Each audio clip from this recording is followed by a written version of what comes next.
Now available as paperback and e-readers from the author of Spinsterella, A Strange and Unusual Romance, and Spellbound, A Darker Shade of Black comes from legendary Magazine. And you get the conclusion of the Spinsterella trilogy in paperback and e-readers at online booksellers today. Recently, Discovery purchased a majority stake in the Oprah Winfrey Network, also known as OWN. And with Discovery purchasing this majority stake in the Oprah Winfrey Network, OWN is now owned by the man. And that means that black media truly is dead, with the queen of media now having her network owned in a majority stake by a white business owner. That means that those who control the money are now controlling Oprah Winfrey's media, and they're now controlling Oprah Winfrey's narrative on Oprah Winfrey's network. And when I look at this situation with the OWN network, it mirrors what I saw what happened to BET many years ago. Because what happened with BET was it was originally a black entertainment television, and it presented positive African American content and presented positive parts of the black community and presented positive parts of the black experience. Things we never got to see regarding the black experience were broadcast on BET until the black owner decided to sell to white people. And once they sold to white people, what happened was the complete mission and narrative of BET completely changed. And instead of us getting a balanced picture of African Americans from all walks of life, all we got were stereotypes and images of street life, the hood, baby mamas, and ghetto drama. That's all we got on BET. And this is the transformation that I see coming to the Oprah Winfrey Network, because with the Oprah Winfrey Network now being majority controlled by Discovery, those white owners are going to go out of their way to completely change the narrative of the Oprah Winfrey Network from its black feminist perspective into something more fitting the stereotypes that they feel more comfortable broadcasting of black people. And when it comes down to blacks and media, we have not done a good job of trying to own our own institutions.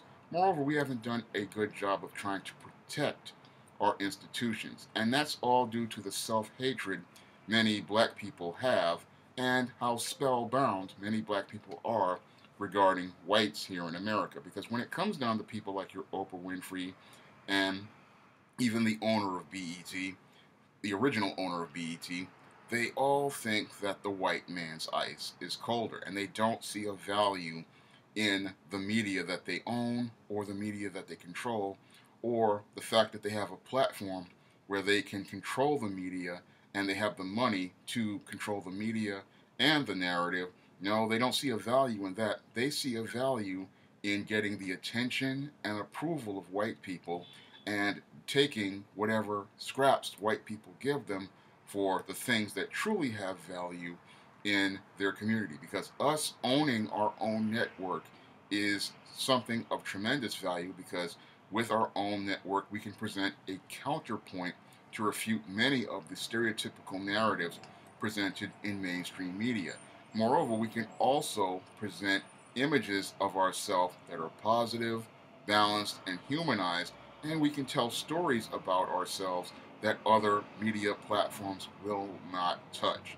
That's how important black media is, and it's important to keep black media in the right hands. Now, I don't really like having Oprah Winfrey's hands in the media, but she did have a platform, and with her platform now majority controlled by Discovery, this is a really dangerous thing. Because when I look at the big picture as it relates to black media, 96% of it is controlled primarily by white people. Your Naturally Moi and your other websites are controlled by Comcast. Your Ebony and your Jet are not controlled by black people. Your Essence is controlled by Warner Brothers. With the Telecommunications Bill of 1996, over the last 20 years, we have seen a complete consolidation of black media, and in some places, a complete obliteration of black media. I mean, here in New York, we had black-owned radio stations like 98.7 KISS FM, and thanks to Disney now buying that radio station, it is now the ESPN network. So that radio station was completely obliterated, and the radio station that used to play rap, hip hop, R&B, it's no longer exist anymore. We only have one radio station here in New York that plays R&B, and that is 10. I think it's WBLS 10.57, something like that. But it's WBLS. We only have one radio station when we used to have about 4 or 5 of them here in New York. And when it comes down to newspapers and magazines, again, most of our media has been either owned by white people or the narrative has been completely changed to that of a black feminist perspective. And again, those who are controlling the money are controlling the media, and they're looking to control the narrative and tell the story about the black experience they feel comfortable with. They're not telling the full story of us, and we're not getting the stories about ourselves. Now, the Oprah Winfrey Network, again, I don't agree with the narrative on that network. I didn't agree with the mission of that network, but at least it was still black controlled. Unfortunately, with Discovery buying this majority stake, we now have no voice on any platform because all the other platforms that even feature black content, again, are white owned. And if they're white owned, guess what we're going to get on those platforms? We're going to get minstrel shows, ghetto reality shows, baby mama drama, and all other sorts of stereotypes, because if you control the money and you own the network, guess what you can do again? You can control that narrative on that network, you can control that mission on that network, and you can create images on that network that reflect your view of the world. And that's dangerous for black people, because if somebody controls our image, we aren't in control of our image, and we're not telling the stories about ourselves. And what we're going to get are a bunch of stereotypes presented to us, and those images are going to leave ideas in people's minds regarding black people that just aren't true.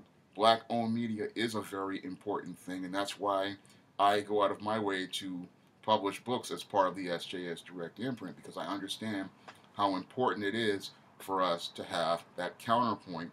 Moreover, it's important for us to control our own narrative and tell our own stories, because if we're not telling our own stories, then the man is going to own our stories, and he's going to tell the stories about us that makes him feel comfortable. This is how you get stuff like your Scandal and The Mayor and all these other minstrel shows that have become a part of television over the last 20 years, because with this consolidation of media and media owners forming an oligarchy, this group of racists only see black people one way, and the one way that they see us is as either single baby mamas, criminals, or Jezebels, or thugs. These are the images that make these people feel comfortable, and this is the story they want to tell about us. This is why independent content like I produce is extremely important, and this is why independent platforms like YouTube are very important as well, because with these platforms we get a more balanced picture, and we also again get that counterpoint that shows people what's really going on in the black community, not some story that they're trying to push. And when I look at this, Discovery buying this majority stake, this is not a good thing for black people. It's just not a good thing regarding our image. And when I look at the big picture of our image, again, it's getting to be more and more white owned and less black owned. And what's really scary about it is many black people are becoming more and more complacent with the whole idea of black media being owned by white people and saying that there's no problem with it. Like when I look at people who all get upset about the Black Panther movie, they're all upset about me criticizing this and saying that we need to support black artists, black comic artists, black filmmakers, because those are the people who are telling our stories. They're more interested in seeing this black hero created by a white person than they are about supporting their own media.